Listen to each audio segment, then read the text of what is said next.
Good morning students. আজকে তোমাদের ভৌতবিজ্ঞান ক্লাসে পদার্থের প্রকৃতি অধ্যায়টির দ্বিতীয় ক্লাস শুরু হচ্ছে। আগের দিন তোমাদের এই অধ্যায়টি সম্পর্কে একটু ইন্ট্রোডাকশন করেছিলাম। আজকে তোমাদের বলেছিলাম যে পদার্থের যে বিভিন্ন অবস্থা সেগুলো সম্পর্কে একটু আলোচনা করব। এখন জানতে হবে যে কঠিন, তরল ও গ্যাসীয় পদার্থের থাকার কারণটা আগের দিন আমরা জেনেছিলাম, কিন্তু আমরা কিছু কিছু বৈশিষ্ট্যের উপর ডিপেন্ড করে, ক্যারেক্টারিস্টিক্সের উপর ডিপেন্ড করে আমরা এগুলোকে ডিসকাস করবো, এদের সংজ্ঞা জানবো, এগুলো কী এবং এদের মধ্যে কী কী বৈশিষ্ট্য লুকিয়ে আছে।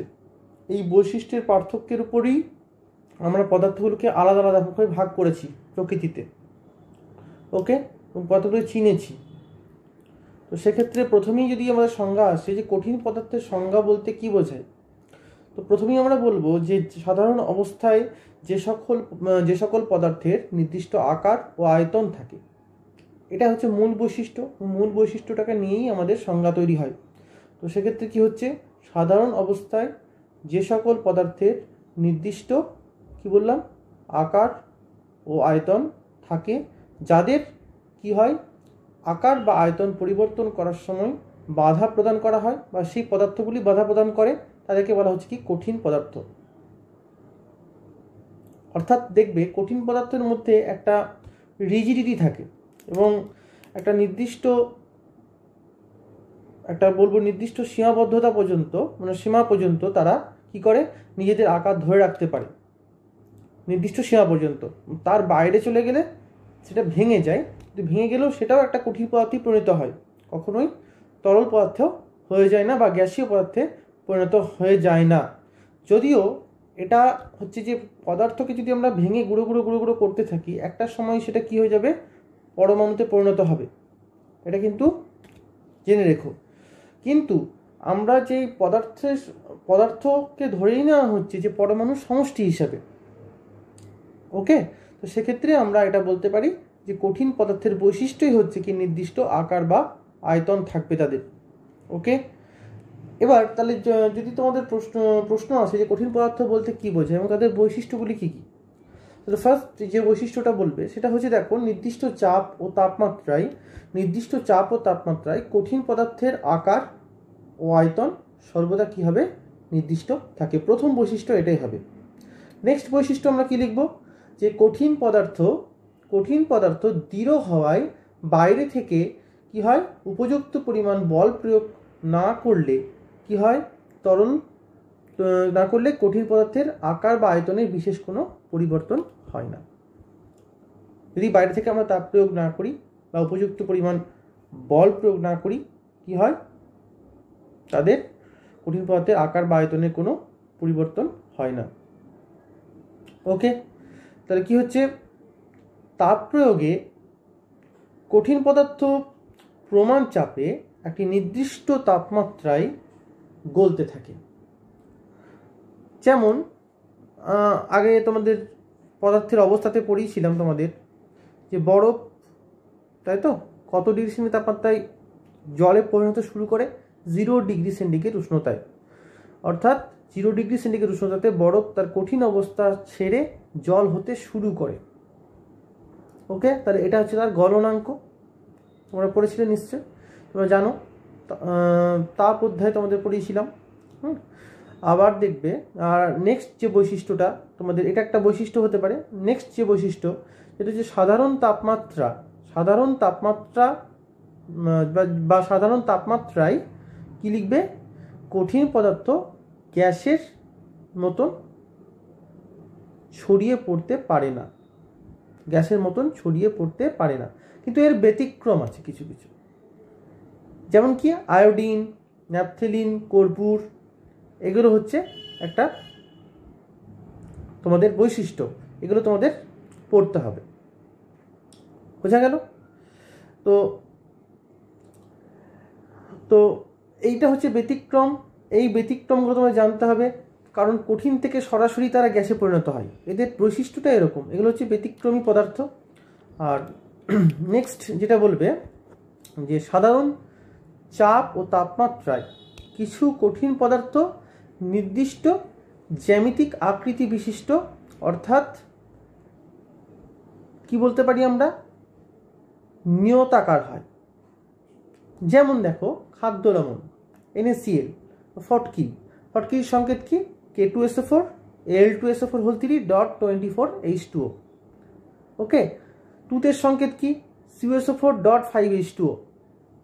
বরফের সংকেত তোমরা সবাই জানো, সেটা তো জল। আর খাদ্য লবণ NaCl, এই যেগুলো আছে এই জ্যামিতিক নির্দিষ্ট আকৃতি বিশিষ্ট হয়। তোমরা পরবর্তীকালে ক্লাস 11-এ পড়বে যে NaCl এর আকৃতি একটা কিউবিক ল্যাটিসের মতন হয়। তোমরা দেখবে সলিড স্টেট বলে একটা চ্যাপ্টার আছে, সেখানে তোমরা ভালো করে জানবে, সেখানে ফেস সেন্টার্ড কিউবিক ল্যাটিস হয় NaCl স্ট্রাকচার। ফটকিরিটাও একটা জটিল যৌগ এবং এটা জুট যৌগ। ফটকিরির সংকেতটা K2SO4 dot Al2SO4 whole 3 plus dot 24 H2O, এত বড় সংকেত। আবার তুতিটাও তাই, জুট যৌগ হচ্ছে যে জল অনুযুক্ত হয়ে থাকে, সরাসরি যুক্ত হয়ে যেগুলো তৈরি হয়। যেমন CuSO4 প্লাস 5 H2O যদি করি আমরা, তাহলে CuSO4 ডট 5 H2O, এরকমভাবে তৈরি হচ্ছে যৌগগুলো। তো এগুলোর নির্দিষ্ট জ্যামিতিক আকৃতি আছে, ঠিক আছে। সাধারণ চাপ ও তাপমাত্রায় কিছু কঠিন পদার্থ নির্দিষ্ট জ্যামিতিক আকৃতি বিশিষ্ট অর্থাৎ নিয়তাকার হয়, ওকে। আবার কিছু কঠিন পদার্থ সাধারণ তাপমাত্রায় নির্দিষ্ট জ্যামিতিক আকৃতি বিশিষ্ট হয় না, যেমন হচ্ছে কাঁচ, ঠিক আছে। তারপরে দেখবে পিচ, হ্যাঁ, চক, মোম হতে পারে। এগুলো নির্দিষ্ট জ্যামিতিক, সাধারণ তাপমাত্রায় নির্দিষ্ট জ্যামিতিক আকৃতি বিশিষ্ট আমরা মোমকে পাই, কিন্তু সাধারণ তাপমাত্রায় হয় না। মোমকে যদি আমরা উত্তপ্ত করি তাহলে তরল মোমে পরিণত হয় সেটা, ওকে। তো একটা টেম্পারেচার দিলেই দেখবে মোম গলে তরলে পরিণত হয়। তাহলে যাদের নির্দিষ্ট গলনাঙ্ক বা স্ফুটনাঙ্ক নেই তাদের কিন্তু জ্যামিতিক আকৃতিগুলো আমরা নির্দিষ্ট বলতে পারি না। আর একটা বৈশিষ্ট্য কি, যে কঠিন পদার্থের মধ্যে বলবে যে কঠিন পদার্থের অণুগুলির মধ্যবর্তী আকর্ষণ বল খুব বেশি হয়।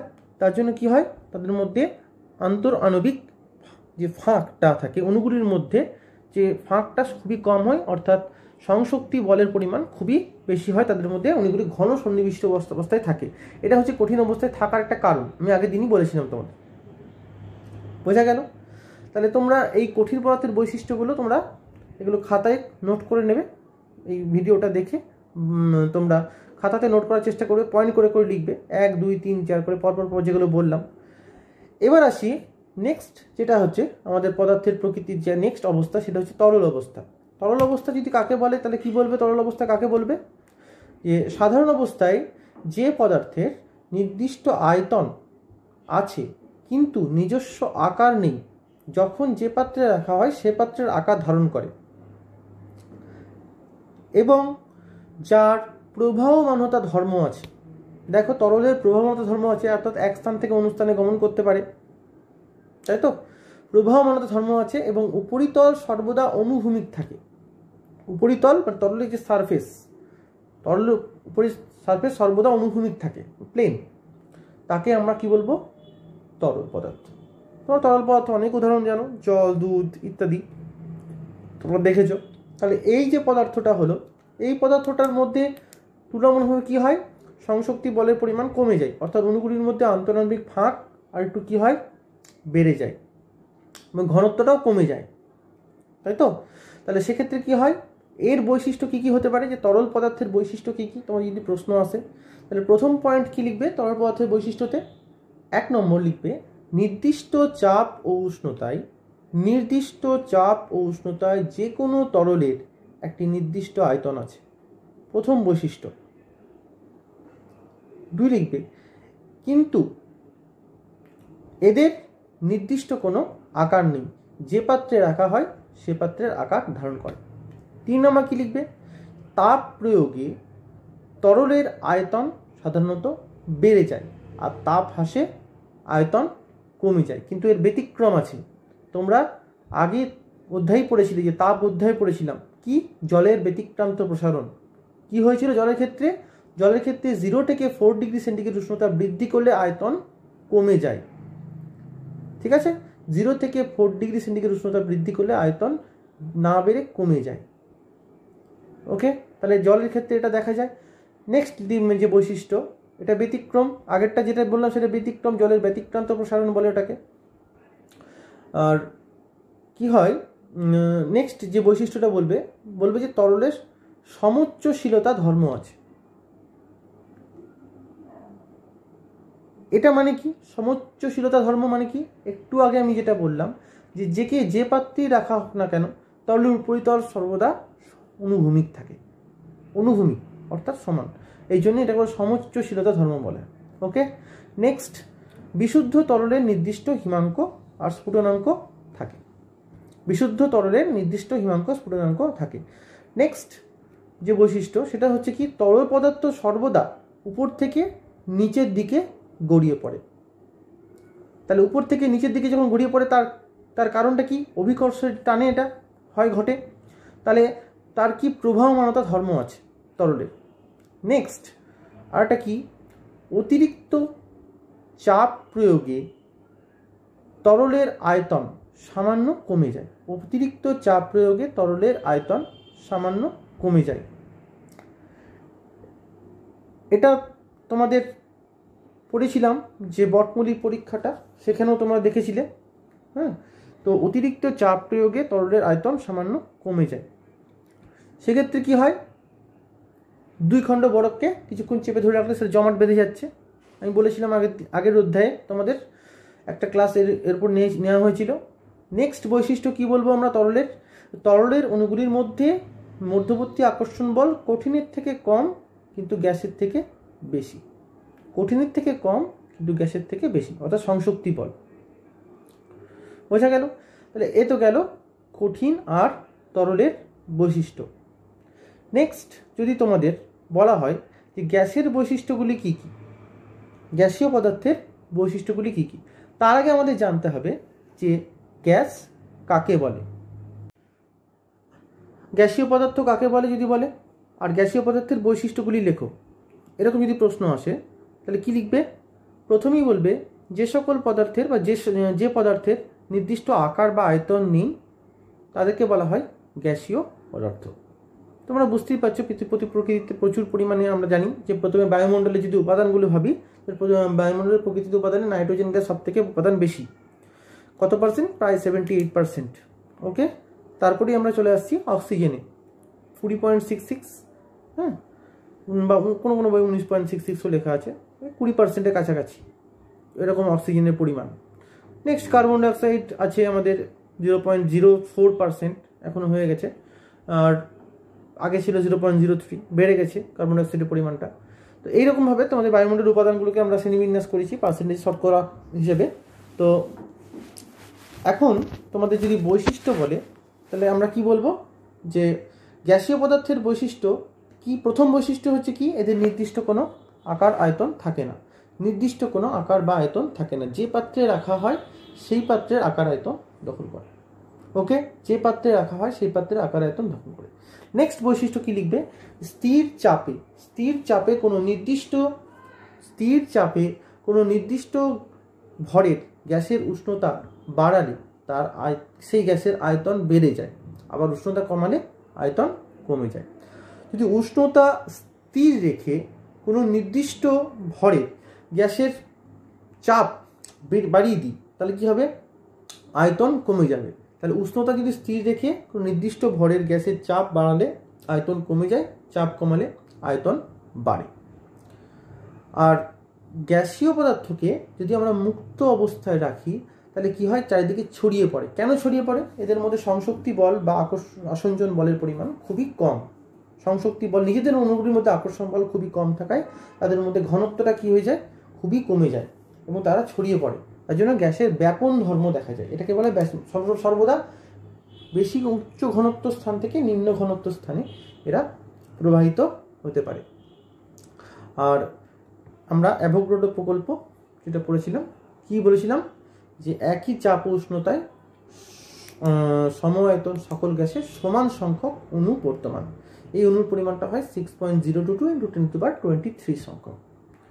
ওকে, তো আজকে আমরা কঠিন পদার্থ, তরল পদার্থ এবং গ্যাসীয় পদার্থ কাকে বলে তাদের বৈশিষ্ট্য সম্পর্কে জানলাম। পরের দিন আমরা দুটো পরীক্ষার মাধ্যমে জানব যে কিভাবে আমরা কোনো পদার্থকে কঠিন, তরল এবং গ্যাসীয় পদার্থে পরিণত করতে পারছি, বা কঠিন থেকে সরাসরি গ্যাসে পরিণত করতে পারছি। হ্যাঁ, তো এই নিয়ে আমি আলোচনা করব। আজকে তোমাদের ক্লাস এই পর্যন্তই। সবাই ভালো থেকো, আগামীকাল আবার দেখা হচ্ছে।